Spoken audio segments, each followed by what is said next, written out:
Graeme Swann, welcome to SportsvibeTV. Thank you. I mean, it's November. You're normally getting ready for Christmas tour.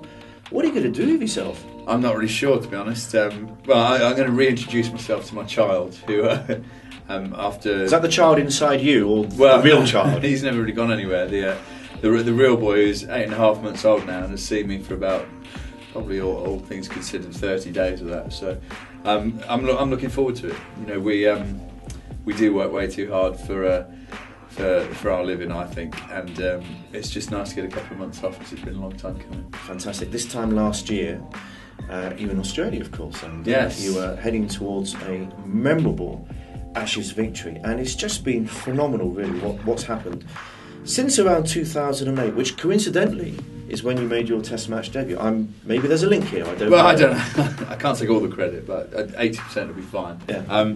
No, it's been phenomenal, really. If I sat in my shoes 3 years ago and someone said, "Look, you're going to have 2 Ashes wins under your belt, and not just Ashes Test matches, but the whole series. You're going to have beaten India 4-0. You'll have risen up ahead of South Africa, ahead of Australia, ahead of India, top of the world rankings."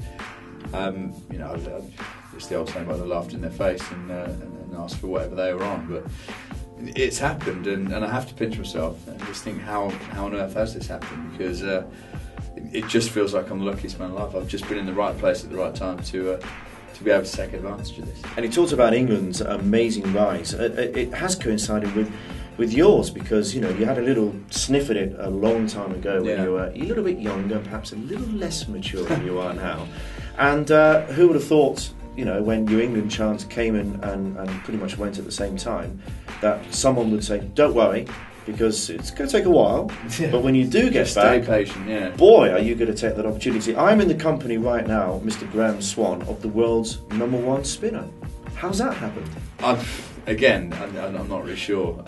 You know, the truth is, years ago when I had my first stab at an England tour, I did make a horrible hash of it, and I didn't have a clue what was going on. And you know, genuinely, at the time, I thought I was doing everything right. I was determined to take the tour with the same attitude that I'd taken every cricket tour, which you learn with age and experience that isn't the way to do it when you're in a full international side. But I think it's probably the best thing I ever did, because being cast into the shadows for 7-8 years, to the point where I didn't even ever consider playing for England again.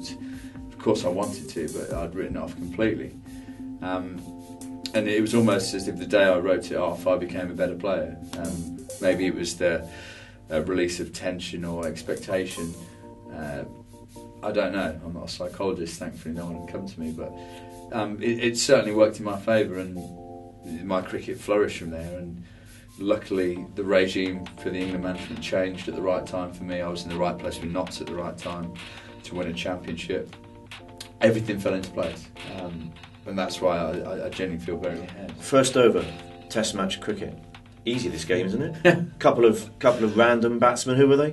Gambhir and Dravid. Yeah, first over. First over, yeah. Again, I mean, my first Test actually, that first over, that felt like beginner's luck. It honestly did. You know, I just ran up and bowled a dreadful ball. My first ball got hit for 4. It was awful.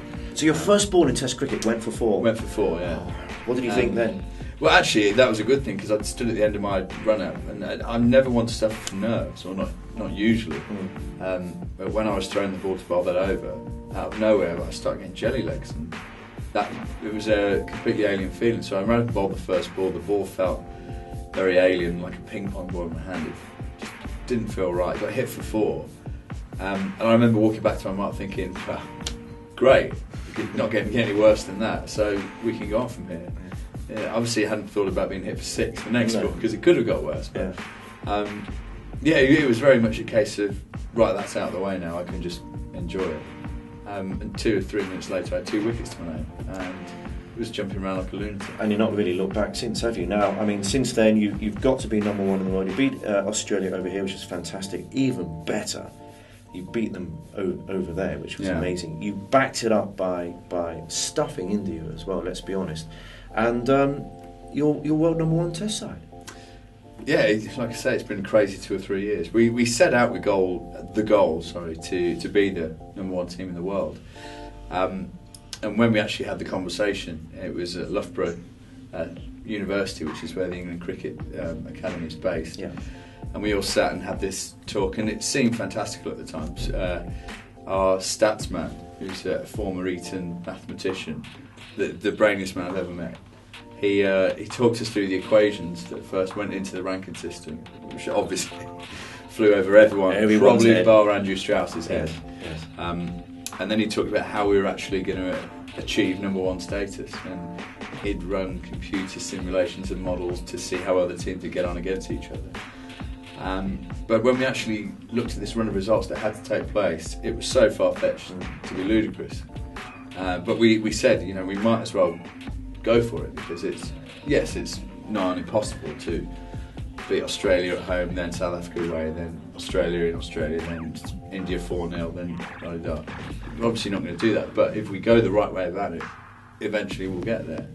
And I'd love to go back and see that exact projection, that slide now, because we were almost #1 before it was possible to do it, and how we've got there so quickly, I really don't know, but it's been a great ride. Now, on one very, very serious point, obviously the whole match fixing business has blown up, and it's pretty desperate. I don't know. Is it a good thing? Is it a bad thing? I guess it's both, really, isn't it? We don't want to see this. It's a desperately sad state of affairs. It is. I guess at the same time, though, it's been sorted. Yeah, well, hopefully it's been sorted. I mean, I for one hope that more unearthings of this sort of thing don't happen. I hope there's not anything else going on, because it's the best game in the world. I would say that, I'm biased, I play it, but the thought of it being tarnished and tainted by people making money off the game, even if these guys, they weren't fixing results, they were fixing tiny parts of the games to benefit financially, but it's just not cricket. And I would hope that it's more or less eradicated from the game, because it's not nice for anyone involved. Before we go, music, I've heard. Yeah. Dr. Comfort and the Lurid Revelations. Fine. Are they going? A very hard-working local band. Yeah, they're still going. I've heard more than local, actually. Oh yeah, we've done London gigs with festival bills and all sorts. My problem is with the band. I was there at the outset, so I was definitely one of the. I was the original singer. Well, you're on the Mick Jagger then of the band. Yeah. Is there another singer, like an interim? Well, yeah, Jim Hemmings, Eddie Hemmings' son, actually. Is that right? The former England off spinner. Eddie Hemmings' son, he was the rhythm guitarist, and he stepped up to the plate when I couldn't make sort of 10 gigs in a row. Yeah. Which is good and bad, because on the one hand he's an incredibly talented singer compared to me. Right. Which is bad, because it's actually turned into a slightly more professional outfit now. Can you get back in the side? I walk back in. Obviously. It's your band. It's my band, and they know it. Right. But no, it's great. I'm never there for rehearsals. I'm never there for anything. I feel like a charlatan, because I walk up every now and again and say, right, we've got a gig on Thursday, I'll be there. Yeah, but I mean, you're a musician. You're not a conformist.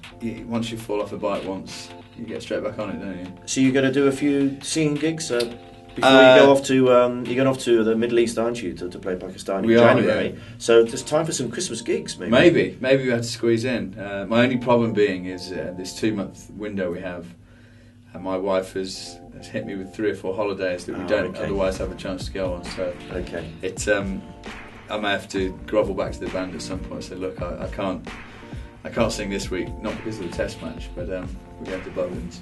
And when you get stopped in the streets, as I'm sure you do people say, oh, show us the sprinkler? Do you get any of that? I do get that.